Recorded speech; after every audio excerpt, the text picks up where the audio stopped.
8 पक्षांचे जर उमेदवार उभे राहिले तर आपण मतदान कोणाला करायचं बाबा? हे कोण विकास करणार आपला, हा एक प्रश्न आहे.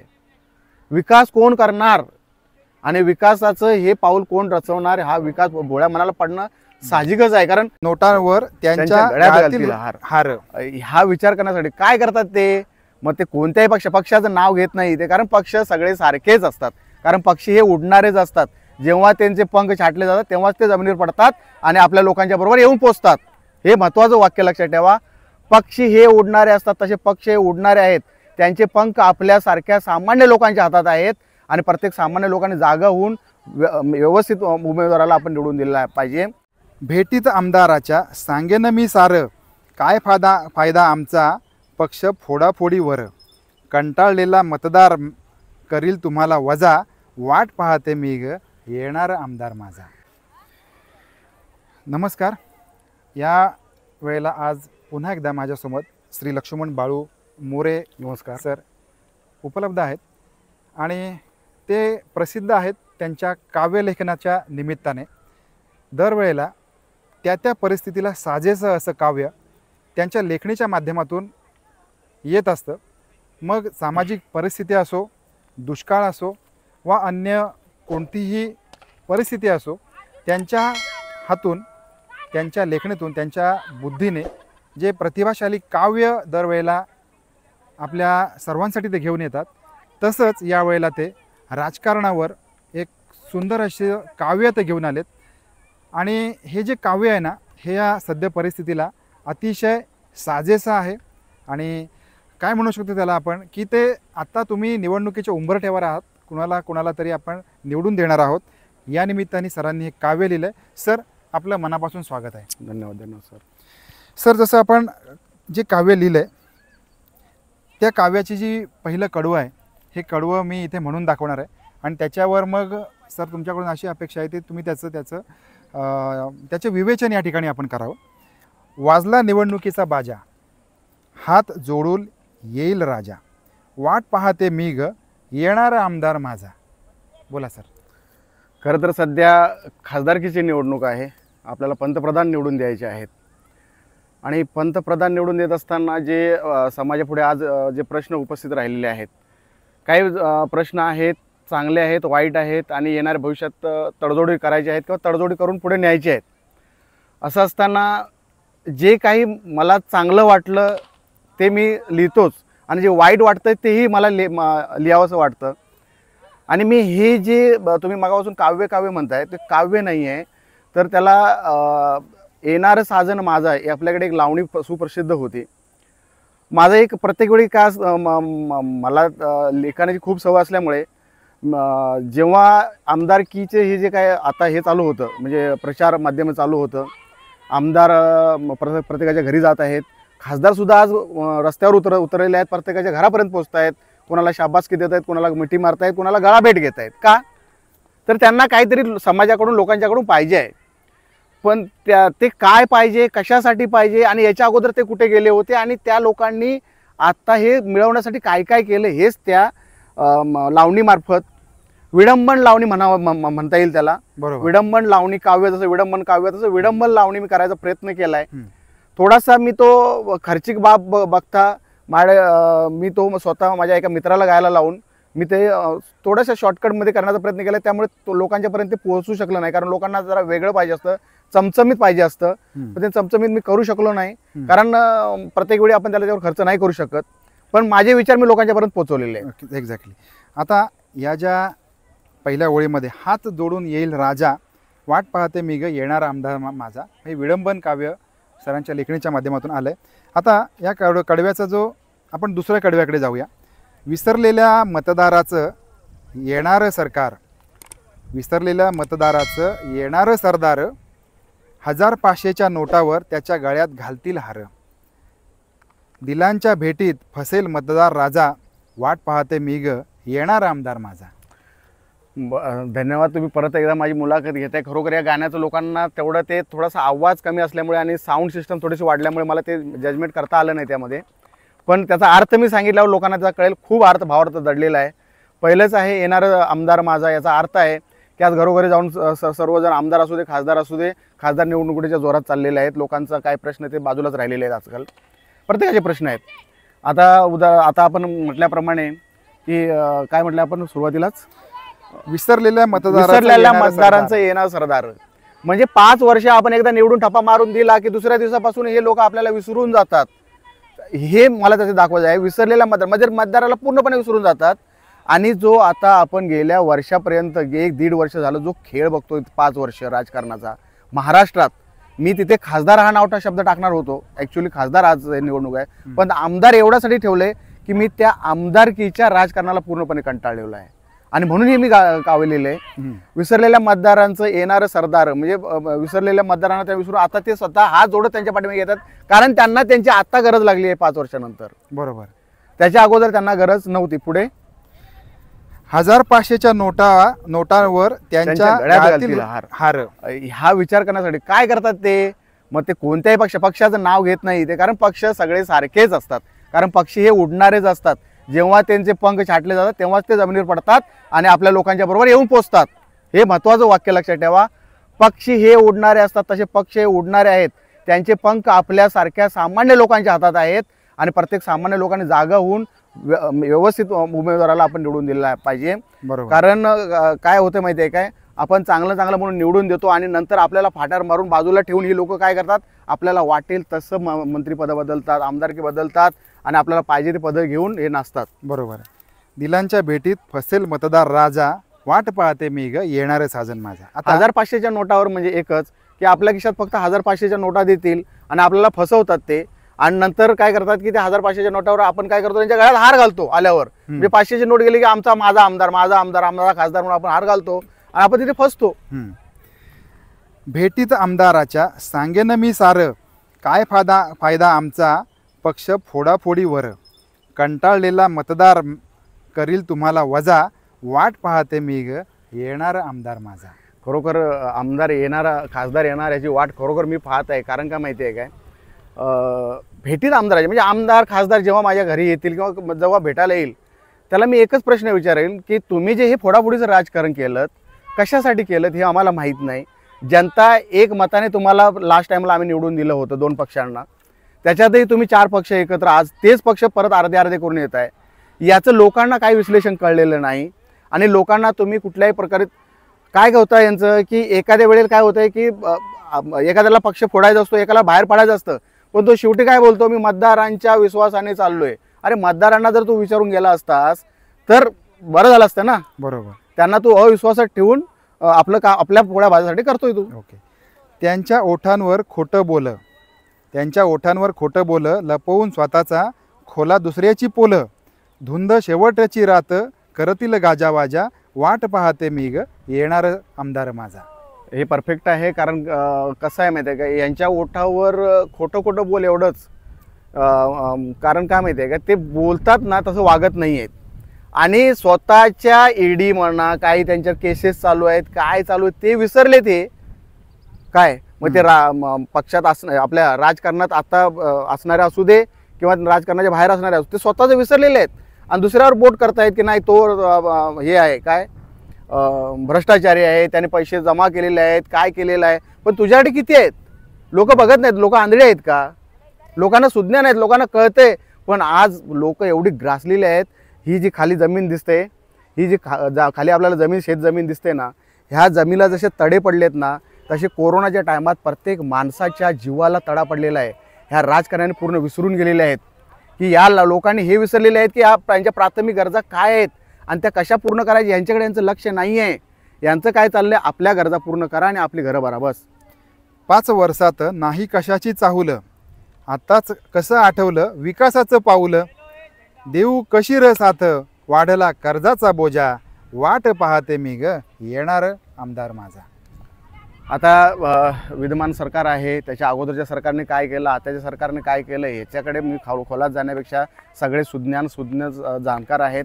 शेतकरी असू दे, कामगार वर्ग, सगळ्यांना सगळं कळते. आणि या मतदानात कोणाला निवडून द्यायचं हे आपण ठरवणार आहेत, मतदार राजा ठरवणार आहेत. की मला एवढंच या कडव्यातून एवढंच सांगायचं आहे की आज कोरोनाचा टाईम असू दे किंवा काही जणांच्या नोकऱ्या गेलेल्या आहेत, आज कंपन्या बंद पडलेल्या आहेत. ज्या कंपन्यामध्ये 150-200 वर्कर काम करत होते, मालकसुद्धा एवढे हुशार झालेले आहेत की घरी बसून जे काम करत होते, काय म्हणतात त्याला आपण, work from home. Work from home. कोरोनाने त्यांना शिकवलं आणि त्या वर्क फ्रॉम होमने सगळ्यांना घरी बसवलेलं आहे. अर्धे वर्कर म्हणजे 70% लोक आता काम करायला, 100% जे वर्कर काम करत होते तिथे त्या कंपनीत सर 70% काम करायला आलेत, 50%वर आलेत, उद्या 30%वर जातील. मग बाकीच्यांनी कामं कशी मिळणार आणि कामं कशी करणार? बरोबर. हा नोकरीचा व्यवसाय झाला आहे. निश्चित. आता एकाच प्लॅटफॉर्मवरती येऊन आपण वेगवेगळ्या प्रश्नांना हात घातला, जेणेकरून ज्या वेळेला सरकार स्थापन होतं त्यावेळेला आपल्याला सर्वसामान्य माणसांना त्यांच्याकडून फार मोठ्या कर्तृत्वाची अपेक्षा असते. कारण ते आपण मायबाप म्हणून आपण त्यांच्याकडे आज बघत असतो. कारण आपलं सरकार स्थापन होईल, आमचा काहीतरी विकास होईल, जमिनीच्या भेगा बुजतील आणि आपलं एकंदर जे राहणीमान आहे ते सुधारेल, पोरा बाळांच्या हाताला काम मिळेल. ह्या सगळं आपण आपल्या सरकारकडून अपेक्षा करून घेतो आहे आणि ह्या पूर्ण व्हावेत अशी आपली अपेक्षा आहे. आता शेवटचं अगोदर कडवं एक आहे, प्रश्न पडला भोळ्या मनाला, प्रश्न पडला भोळ्या मनाला, मतदान करावं कोण्या उमेदवाराला, गप्प घरी बसावं नको कोणाचा ओझा, वाट पाहते मी ग येणार आमदार माझा. आता या खरं तर यांनी सरांनी हे कडवं त्यांनी लिहिलं आहे, पण हे एवढं भावलं आहे मला की गप्प घरी बसावं नको कुणाचं ओझा.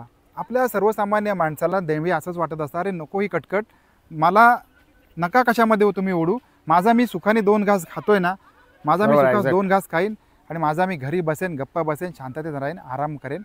पण मला ह्या उन्हातानातून तुमच्या कुठल्याही गोष्टीला मला यायचंच नाही आहे. असं असताना आपल्याला प्रमोट करतं आहे, अनेक लोक प्रमोट करतात की तुम्ही जास्तीत जास्त येऊन मतदानाचा टक्का वाढवा. आता मतदानाचा टक्का वाढवला की त्यांच्या जिंकण्याची प्रोबॅबिलिटी वाढते. बरोबर आहे. बरोबर आहे. आता हे सगळं होतं आहे, तुम्ही बरोबर लिहिलं. आता याच्याविषयी तुम्ही बोला. काय प्रतिभाचं ते प्रश्न पडला भोळ्या मनाला, बरोबर, कोण्या उमेदवाराला मतदान करावं, कोण्या उमेदवाराला. तुम्ही बोलले ते परफेक्ट, तुम्ही बरोबर ओळखला त्यातला भावार्थ, पण तरीही मी भावार्थ सांगतो त्याचा. प्रश्नच पडायला भोळ्या मनाला, मतदान करावं कोण्या उमेदवाराला. आज आपल्या महाराष्ट्रात किती पक्ष झाले सांगा मला? होय, जवळजवळ 7 पक्ष आपल्याकडे आहेत. एकाचे 2, दोनाचे 4, 5, 6, 8 पक्षांचे जर उमेदवार उभे राहिले तर आपण मतदान कोणाला करायचं बाबा? हे कोण विकास करणार आहे आपला, हा एक प्रश्न आहे. विकास कोण करणार आणि विकासाचं हे पाऊल कोण रचवणार, हा विकास भोळ्या मनाला पडणं साहजिकच आहे. कारण या लोकांनी जे काय आता हे जो डाव खेळलेले आहेत त्या म्हणजे राजकारणाचे, मग ते कोणी सगळ्यांनी खेळलेले आहेत. 5 पक्षांनी 5 सरकार येऊन गेली आपली, किती 5 वर्षात. हेच जर आपल्याला वारंवार करायचं असेल तर आपण मतदानच का करायचं? गप घरी बसलेलं चांगलं आहे ना. हो, हेच आहे, हा एक प्रश्न उरतो प्रत्येकाच्या मनात. बरोबर, भोळ्या मनात. बरोबर आहे सर. आणि याच्यामधली जी अगतिकता आहे म्हणजे सर्वसामान्य माणसाची अपेक्षा काय आहे सर, की मला फार मोठी आपली स्वप्न नसतात. माझं 2 वेळचं पोट भरलं पाहिजे, माझ्या पोराबाळांना चांगलं शिक्षण मिळालं पाहिजे आणि माझं जे जीवन आहे ते सुरळीतपणे नेहमीप्रमाणे चाललं पाहिजे. एवढी एक साधी सोपी सरळ अशी आमची अपेक्षा असते, सर्वसामान्य मतदाराची अपेक्षा असते. हे तुम्ही याच्यातून मांडण्याचा प्रयत्न केला आहे. ही 10-12 कडव्यांची हे काव्य गायन, ज्याला तुम्ही म्हणाल लावणी म्हणाल किंवा विडंबन काव्य म्हणाल, हे तुम्ही लिहिण्यामागचा हाच उद्देश होता. आणि हा व्हिडिओ बनवण्याचा मागचा उद्देश होता, जेव्हा मला लक्षात आलं, मी सरांचं ते सगळं बघितलं की हे काव्य त्यांनी कशाप्रकारे लिहिलं आहे, मला खरोखरी गोष्ट आवडली. ज्या वेळेला म्हणजे त्यांनी जे काव्य लिहिलं आहे ते परिस्थितीला धरून होतं. म्हणजे खरं तर असं म्हणतात सर की जो न देखे रवी ते देखे कवी. म्हणजे जो सूर्य ही बघू शकत नाही ते कवी बघू शकतो, पण ते सूर्य बघू शकत नाही तर कवीने बघून उपयोग काय? कवीनी तर किंवा कुणीही ते बघायला हवं ज्याची तुम्हाला आज गरज आहे. बरोबर. हां, की आज परिस्थिती काय आहे, समजा निवडणूक आहे तर त्या अनुषंगाने तुम्हाला काही बघायचं आहे किंवा त्या अनुषंगाने तुम्ही विचार करायचा आहे. आता हे काव्य नाही तर हा एक विचार आहे. आजपर्यंत असेच लोक म्हणतात की म्हणजे व्यक्ती नसून एखाद्या व्यक्तीला आपण व्यक्ती न समजता त्या माणसाला विचार समजतो. अनेक नेत्यांच्या बाबतीत आपल्याला हे अनुभव आला असेल. तर या पद्धतीने हे काव्य नसून हा एक प्रेरक विचार आहे असं म्हणेन. त्याला कुठला निर्णय घ्यायचा आहे, कसा आमदार किंवा कसं व्यक्तिमत्व त्याला निवडून द्यायचं आहे, याच्यातून सर्व सर्व समाजाला म्हणजे हे यांनी विचार करायला पाहिजे, प्रत्येकाने विचार करायला पाहिजे. पण तुम्ही या काव्यामध्ये अनेक गोष्टी घेतल्या, म्हणजे 100-500च्या नोटांपासून ते भोळ्या मनाला आणि असा अनेक तुम्ही याच्यामध्ये उल्लेख केलेला आहे. याच्यामधून तुम्हाला हे त्यांना तुम्हाला दर्शवायचं की सर्वसामान्य व्यक्ती हा भोळ्या मनाचा व्यक्ती आहे. तो कुठल्याही प्रलोभनाला केव्हाही बळू शकतो. 1000-500ला सुद्धा तो बळी पडू शकतो. कारण तो अगतिक आहे. त्याला त्याची सगळ्याची तेवढी गरज पडलेली आहे. आणि आडला हरी गाढवाचे पाय धरी म्हणतात ना, तसं आहे. सो येणाऱ्या निवडणुकीला आपण सगळेजण सुज्ञ नागरिक उघडे डोळे ठेवून सामोरं जाऊया. आणि खूप छान मला वाटली. मी 4 लोकांना दाखवलं पण, आणि खूप सगळ्यांना आवडल्यानंतर मी ते संगीतबद्ध करायचा प्रयत्न केला. आणि माझा जो मित्र देवीदास पाटील, त्याचं नाव, भजन गातात. मी मोठ्या सिंगरकडे जात होतो की गायसाठी हे गाणं, पण मला ते कुठे जास्त प्रचारित करायचं, माझा विचार हा लोकांच्यापर्यंत पोहोचला पाहिजे एवढंच माझं म्हणणं होतं. मी ते माझ्या मित्र देवीदास पाटील यांना गायला दिलं आणि त्यांना ती गायसाठी आणि हे करायसाठी दिलं. त्यांनी मस्त गाऊन मला ते पाठवलं. मलाही आवडलं आणि त्यांचा कुठेतरी आवाज माझ्या हृदयात आणि माझ्याबरोबर शेवटपर्यंत राहावा म्हणून मी ते त्यांच्याच आवाजात आणि असेल त्या पद्धतीत यूट्यूबवर डाउनलोड केलेलं आहे. माझ्या यूट्यूबचं नाव आहे YES मोर फॉर यू. या यूट्यूबवर चॅनलवर जाऊन आपण ते गाणं प्रत्यक्षात ऐकू शकता. फक्त थोडासा साऊंड कमी आहे. थोडंसं छान ऐकलं तर खूप छान गाणं गायलेलं आहे. आवाज पिवाज सुंदर आहे, खूप छान आवाज आणि भावार्थ खूपच छान आहे. आणि सध्याच्या परिस्थितीला अवलंबून म्हणजे खूप पटेल आपल्याला. निश्चित. आणि महाजन साहेब धन्यवाद. आपण वारंवार माझ्या मुलाखती घेता त्याबद्दल खरोखर बरं वाटतं. सर, आपला मोटोच हा आहे की सामान्यातला असामान्य माणूस. कारण मोठ्या माणसाचं ज्याचं नाव ऑलरेडी मोठं झालेलं आहे त्याला भेटणारे, त्याला समजून घेणारे अनेक लोक आहेत, अनेक रिपोर्टर आहेत, अनेक न्यूज आहेत, अनेक माध्यमं आहेत त्यांच्यासाठी. पण जो सर्वसामान्य माणूस आहे, ज्याच्यामध्ये प्रतिभा आहे, त्याच्यामध्ये काहीतरी करण्याची हुनर आहे, हा माणूस कुठे ना कुठेतरी मागे पडतो. पण काळ जसा बदलला आहे, जसा काळ पुढे झाला आहे तसं अनेक गोष्टी बदलल्या. याच्या माध्यमातून आपण सगळेजण पुढे येतो आहे आणि निश्चितच सगळ्या गोष्टी बदलतील, काळानुरूप बदलतील. ऑलवेज होप फॉर बेस्ट असंच म्हणायला पाहिजे. कारण जेव्हा तुम्ही या गोष्टीचा उलट्या अंगाने जर का विचार केला दरवेळेला, तर तुम्ही निराशेच्या गर्तेत जाऊ शकता. तर जरी निवडणूक असेल, ह्या विडंबन काव्याचा तुम्ही वेगळ्या प्रकारे अर्थ घ्या आणि योग्य उमेदवाराला निवडून द्या, अशी आम्ही आपल्याकडे. मी याच्यावर एक फक्त 4 मुद्दे मांडतो. माझे या व्हिडिओत सरकारला 4 मुद्दे आहेत, मग ते कोणतंही सरकार येऊ दे.